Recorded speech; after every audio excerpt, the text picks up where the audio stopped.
ಎಷ್ಟು ಬರಗಾಲ ಐತಿ ಬಾಳ ಶಂಕರಪ್ಪ, ಬಾಳ ಬರಗಾಲ ಐತಿ. ಮಕ್ಕಳನ್ನ ಎಷ್ಟು ರೊಕ್ಕ ಖರ್ಚು ಮಾಡಿ ಸಾಲ ಸೂಲ ಮಾಡಿ ಓದಿಸಿದ್ವಿ, ಯಾರು ಬರ್ಲಿಲ್ಲ. ಎಷ್ಟು ಸಾಲ ಮಾಡಿದ್ವಿ. ನೆನ್ಪೈತಿ? ನೀರ್ ಬೇಕು. ಹಾ, ಹೋಗೋಣ ಬರ್ರಿ. ಬರ್ರಿ. ನಮಸ್ಕಾರ ಸಾಹೇಬ್ರೆ, ಬರ್ಬೋದು?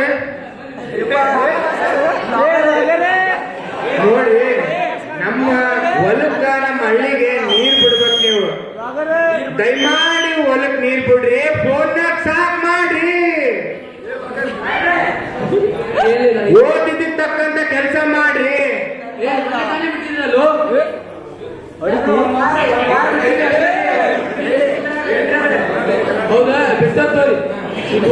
ರೈತರೇ ಎಷ್ಟು ಬೆನ್ನೆಲ್ ಬಂದಿರಲ್ರಿ, ಬೆನ್ನೆಲ್ ಮುರೇ ಕುಂಟಿರಲ್ರಿ. ಗೊತ್ತಿಲ್ಲಪ್ಪ ನಮ್ಗ. ನಾವು ಮೊನ್ನೆ ತಾನೇ ಬಿಟ್ಟಿದ್ವಿ. ಅರ್ಥ ಮಾಡ್ಕೊಡ್ರಿ ಸಾಬ್ರೆ. ಪ್ಲೀಸ್ ಬಿಟ್ಟೇವೆ.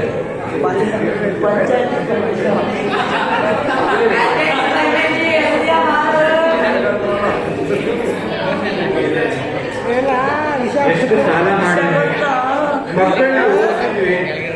ಸುಮ್ಕುಂದ್ರು ಎಷ್ಟು ಏನು ಅನುಕೂಲ ಇದ್ಕೊಂಡು ಪೂರಾ ಹಿಂದೋಗಿಲ್ಲ ಅಂದ್ರೆ ಮಾಡ್ಕೊಂಡಿಲ್ಲ. ಪೂರಾ ಹಿಂದೋ ಗಂಡ್ಮಕ್ಳು ಅಂತ ಇಲ್ಲೇ ಬರ್ತೈತಿ. ಕಷ್ಟ ನೋಡೋದಿಲ್ಲ, ಏನಿಲ್ಲ.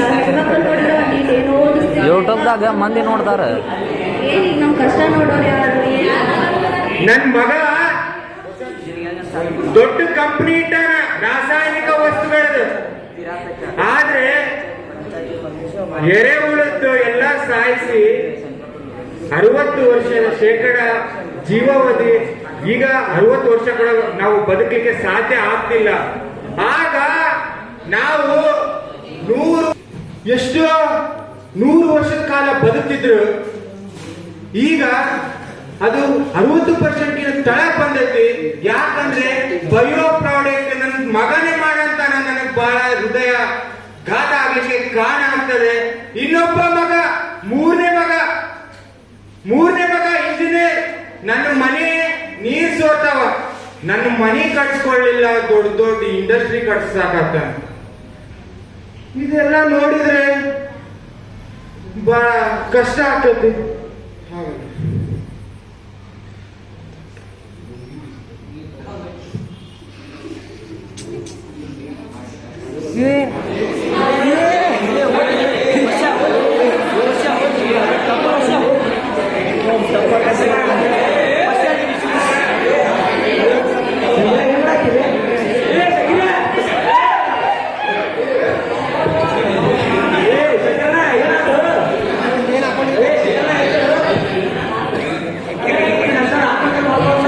ಏನ್ ಮಾಡೋದು? ಮಕ್ಕಳನ್ನ ಓದಿಸಿದ್ವಿ, ಯಾರು ಕರೀಲಿಲ್ಲೋ.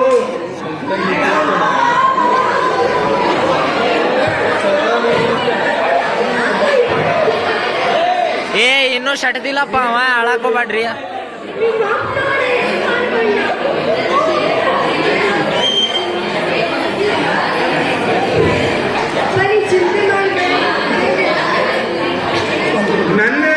ನಿಮ್ಗ ಹೆಣ್ಮಕ್ಳು ಮನೆಯಿಂದ ಆಚೆ ಹೋಗ್ಬಾರ್ದು ಅಂತಂದ್ರ ಎಷ್ಟು ಮನೆಗೆ ಉಳಿಸ್ಕೊಂಡು ಗಂಡ್ಮಕ್ಳನ್ನ ಓದಿಸಿದೆ. ಆದ್ರೆ ನನಗೆ ಇವತ್ತು ಗೊತ್ತಾಯ್ತು, ಹೆಣ್ಮಕ್ಳು ಬೇಕು, ಅವ್ರನ್ನ ಕೂಡ ಹೊರಗಡೆ ಕಳಿಸ್ಬೇಕು, ಅವರಿಂದ ಕೂಡ ದೇಶಕ್ಕೆ ಅಭಿವೃದ್ಧಿ ಆಗ್ತದೆ.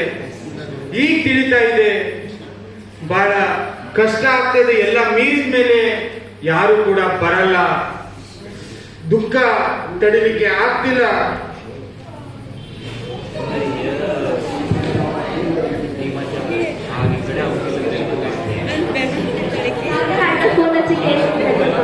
ಹಲೋ,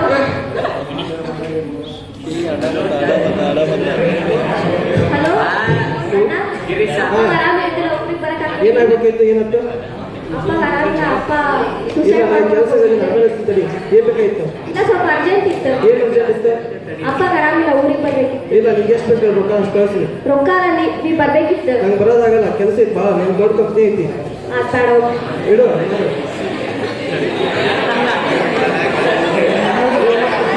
ಏನಂದವ ನಿಮ್ಮಣ್ಣ? ಕೆಲಸ ಮಾಡಿಲ್ಲ. ಇನ್ನೊಬ್ಬ ಅದನ್ನೆಲ್ಲ ಅವನಿಗರ ಹಚ್ಚವ, ಅವನರ ಏನ್ ಮಾಡ್ತಾನ ನೋಡೋಣ.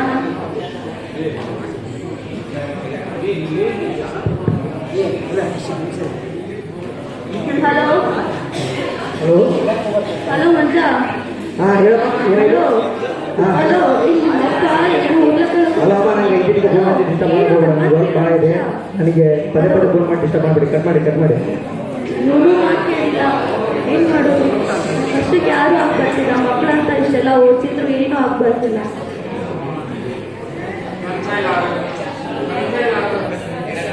ನನ್ ಕೈಲಿ ಆಗಲ್ಲ.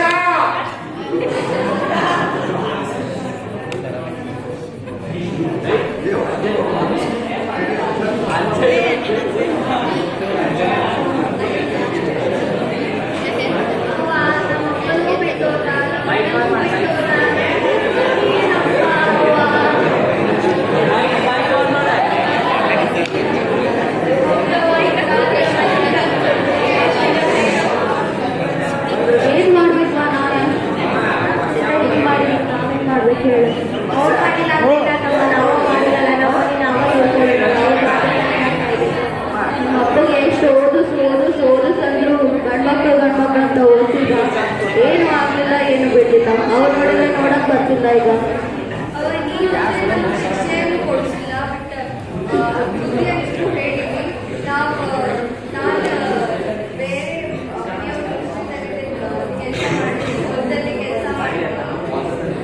ಆಯ್ತು ಗೌರವ, ಹುಷಾರಾಗಿ ಹೋಗಿ ಹುಷಾರಾಗಿ ಬರ್ರಿ.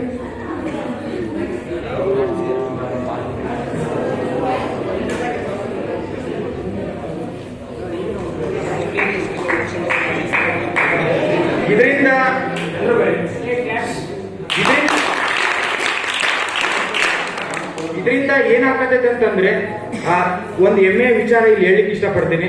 ಎಲ್ಲರೂ ಕೂಡ ಅವ್ರ ಮನೆಯಲ್ಲಿ ಬಿಟ್ಟು ಅವ್ರ ತಂದೆ ತಾಯಿ ಶಿಬಿರಾರ್ಥಿಗಳಿಗೆ ಹೆಣ್ಮಕ್ಳನ್ನ ಕಳ್ಸಾರಿ ಮೊದಲನೇ ಖುಷಿ ವಿಚಾರ.